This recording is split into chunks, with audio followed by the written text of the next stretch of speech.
Hello viewers, welcome to the lecture 8 of industrial robotics, and in this lecture we are going to discuss about sensors, right? What makes a machine a robot? Of course, we had a little lengthy discussion in the introduction lecture. What differentiates a robot from a machine or any automated device or automated machine? So, with the context to sensors, let's see what makes a machine a robot. So in the diagram you can see there is a earth remover or excavator which is supposed to dig the soil and then dump it onto the the truck. So what are the things that is needed? So of course in this case there is going to be a human operator. So he needs two information. One is where should he dig it, and after digging it where is the truck so that he have to dump it. So the first thing is sense or understand the information about the environment. In this case, it is the location where to dig and where to dump. So once he looks at this, then he does the planning. So of course, in this case, being a human operator, here planning is he mentally plans. So there are a lot of levers in the earth remover you would have seen. So he will decide which levers to what extent he has to operate so that he'll be able to dig and then dump it onto that. So once he does this planning, then yes, the next step is he gets into action. That is, he are acting on the environment. So in this case, there is a human operator who does this. Of course, his eyes are the vision system and his hands are the drive system. But the levers, all those things are there. But now if the same task is to be done automatically, so let's assume this is a robot which is going to do it automatically. Then how does the robot does this task of sensing, planning and acting? So that is exactly where sensors come into picture. Right. So what is the need for a sensor for a robot? So there is various purposes for which it's needed. Let's see one by one. The first is working of a robot. Say when we're discussing about the type of system, we discuss about a closed loop system, wherein when you program a robot for various joints to move through certain distance, linear or rotary, how do we ensure that uh, the particular joint has rotated through the intended or the programmed distance or angle? So we need sensors to know the monitoring of the robot. So next is interacting with the environment. So when we say working of a robot, there are sensors which monitors the movement of the robot itself. Interacting with the environment, again, I refer to the earlier diagram where the robot, when it is put into action, when it is in a robot work cell, so there are so many other machines, work holding devices, obstacles, so many things are there where it has to interact with the environment, or in other words, to know its environment, for which sensors are needed. And robo safety, again go back to our introductory lecture where we discuss about Asimov's 3 laws of robotics, where robo safety is also important. So robo has to safeguard itself, and to do that robo needs sensor to monitor the environment. Human safety, again, Isaac Asimov said, robo has to safeguard itself but not at the cost of injuring a human. So sensors are needed to inform the robot that there is a human in its work volume or work envelope or within the work cell, so that the robot does not injure the human. And work cell monitoring, of course, this also be discussed, because there's not going to be one robot catering to one machine. It's going to work in a cell where there is one robot which caters to more than one machine. There are so many other things, systems, subsystems there, like material handling, input conveyor, output conveyor, all those things are there. So to get inputs for those things and monitoring it, we need sensors. So next is work cell control. So when you say monitoring is just looking at it, and when you say control, say for example, there's an input conveyor where the part hasn't come or a wrong part has come. or when there is an obstacle in the robot's programmed path. So how does the control system act upon it? So what type of sensors do we use for that? So these are various purposes for which we need sensors. Next, what is a transducer? Of course, we have been discussing about sensors and suddenly this term transducer comes into. So let's see what's a transducer. A device that converts one type of physical variable into another form is called a transducer. So what is a physical variable? What are the various physical variables which we normally try to measure or feel upon? So force, pressure, temperature. So these are all physical variables. Normally we as engineers, we try to measure them. Right? So transducer device which senses that and converts it into another form. So why should it convert into another form? Say for example, when you say there is a temperature rise, right? So how do I know there is a temperature rise? Unless I go very near or touch something, how do I know that there is a temperature rise or pressure increase? Right? So a transducer senses that the change in this and converts that into a meaningful form or readable form, right? So let's see.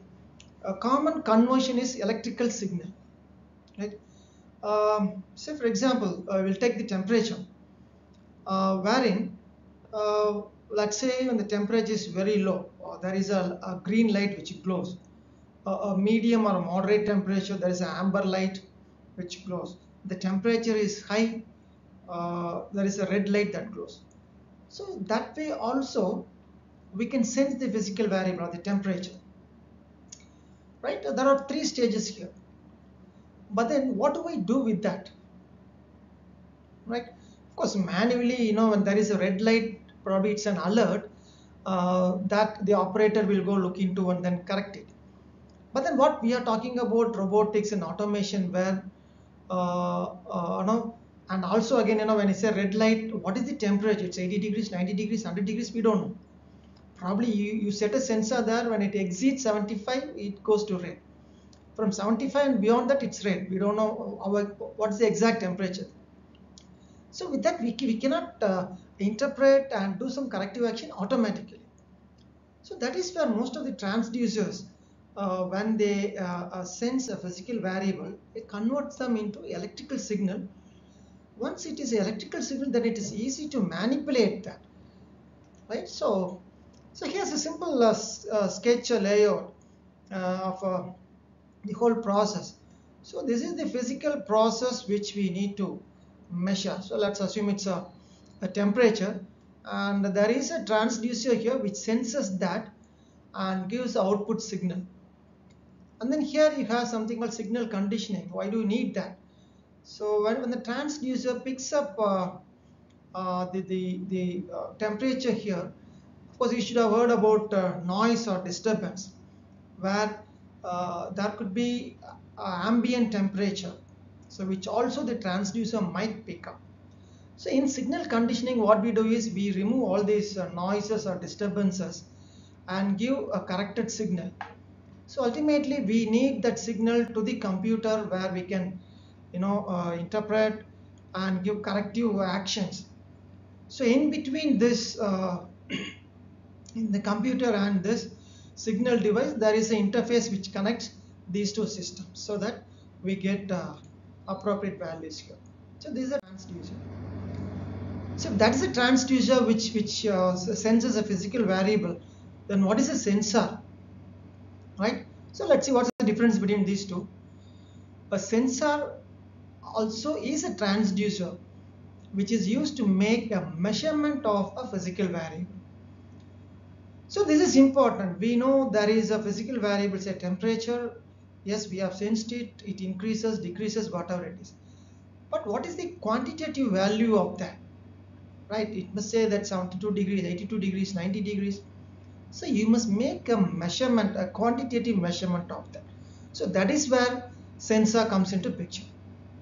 So certain sensors which you would have come across, a strain gauge which measures the force and the pressure, a thermocouple which measures the temperature, speedometers, of course, which when we talk about automotives where we have speedometers which measures the velocity, and we have pitot tubes which measures the flow rates. So these are all different types of sensors for measuring different physical variables. So here it's in a small diagram. It's a robotic toy. Just to increase your curiosity, why sensors are needed, what the different types of sensors are needed. So of course here you can say the head touch sensors. So mainly as this robotic toy or it walks, so the safety of that has to be ensured, and there is a nose touch sensor to ensure that it doesn't go hit on that. And you have an infrared obstacle sensor. Of course infrared comes into a picture because even when there is less light, still it must be able to sense it. And then you have a sound sensor. Sometimes it should be able to obey or accept voice commands, voice recognition. And another important thing is balance sensor. So this is very important. In fact, because of this only, walking robots were not a reality for a very, very long time, because balancing is a very critical thing. Unlike a human, where at any position, any angle you lean, still you are able to balance it. And there is also light sensor to measure the ambient light. So there are so many sensors, and of course there's one more thing here. You can see there's the encoder. This is again a type of sensor which tells what is the angle through which this toy has moved its legs. So like that, there are so many types of sensors which we will be using it. So next is sensor classification. So in the previous slide we saw a small toy robot which had so many sensors for different purposes. So practically for industrial robot also we'll have a lot of sensors. So let's see how do we classify them or group them. So first is internal sensor. The purpose of the internal sensor is to have closed loop for feedback. So it's very obvious that there are different joints, and we have programmed each joint to move through certain degrees. So how do we ensure that whether it has moved through or not? We need a closed loop system. So for that we need sensors.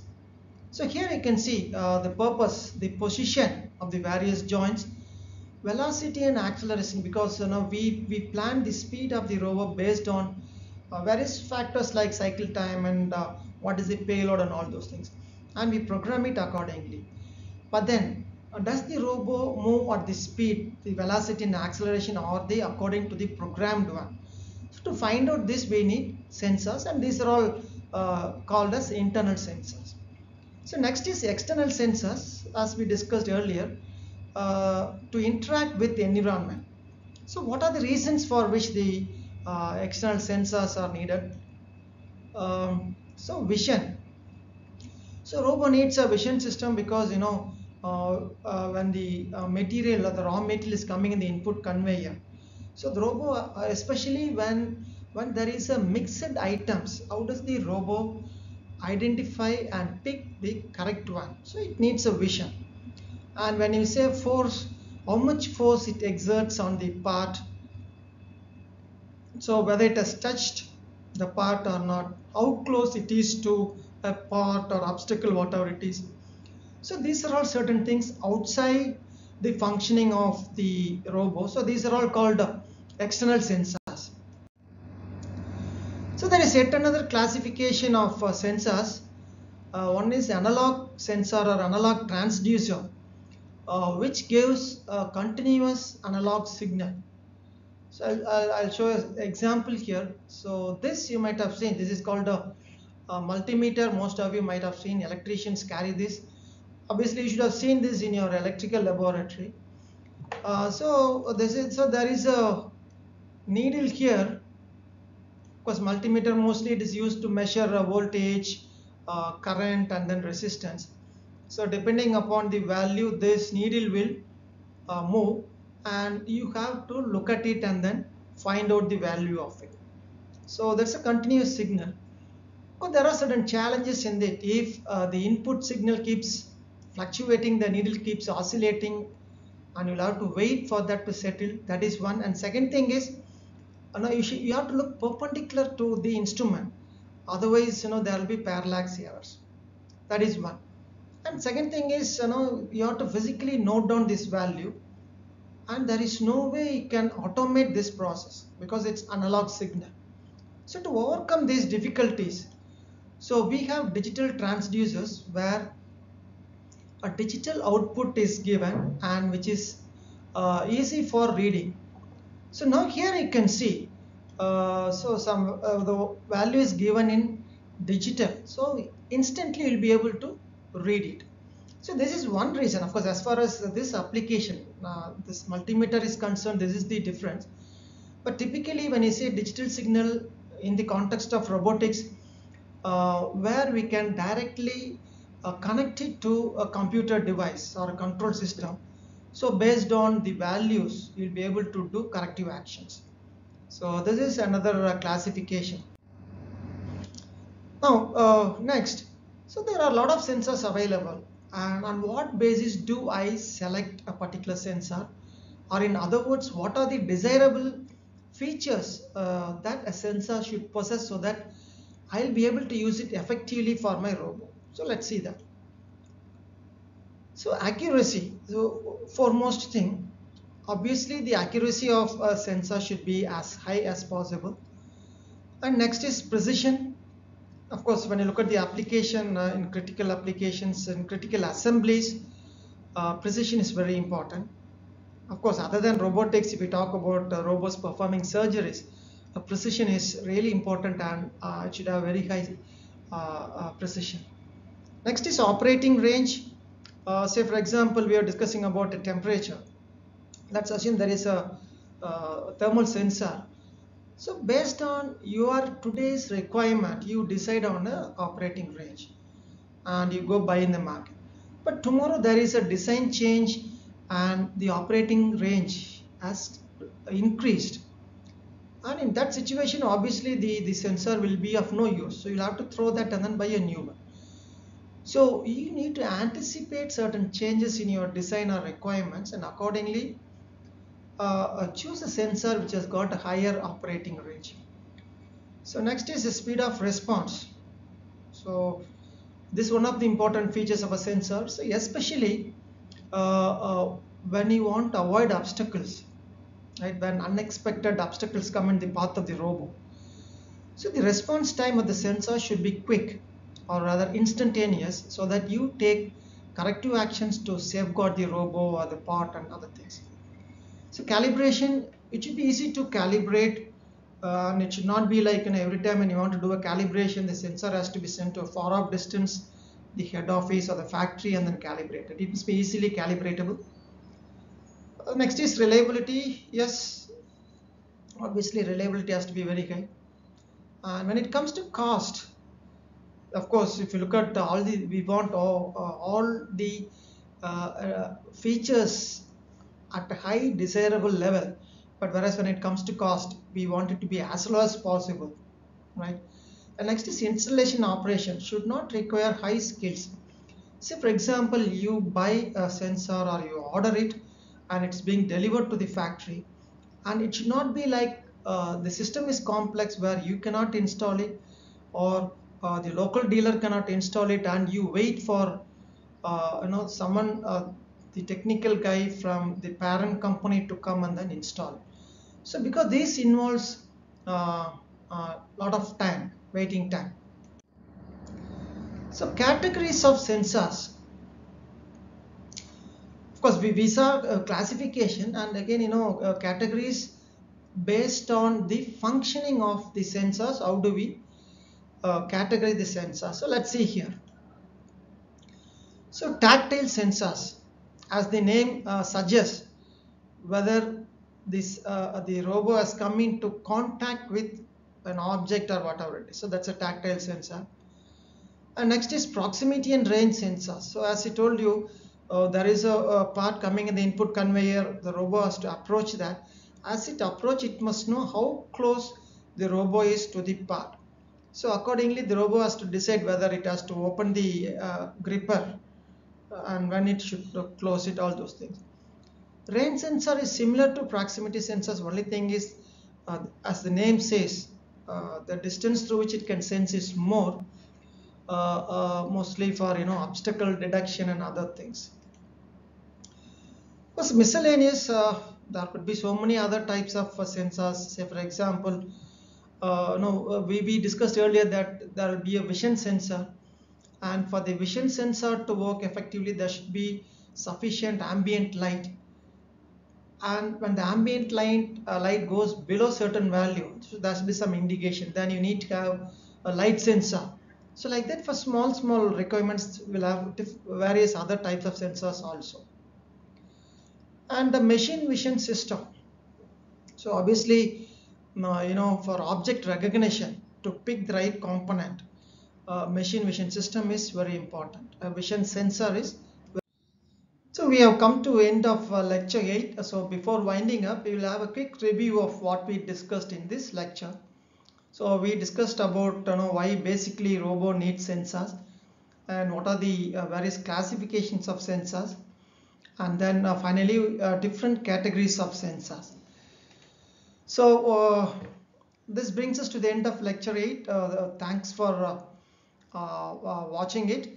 So in the next lecture we discuss about the various categories of sensors. Thank you.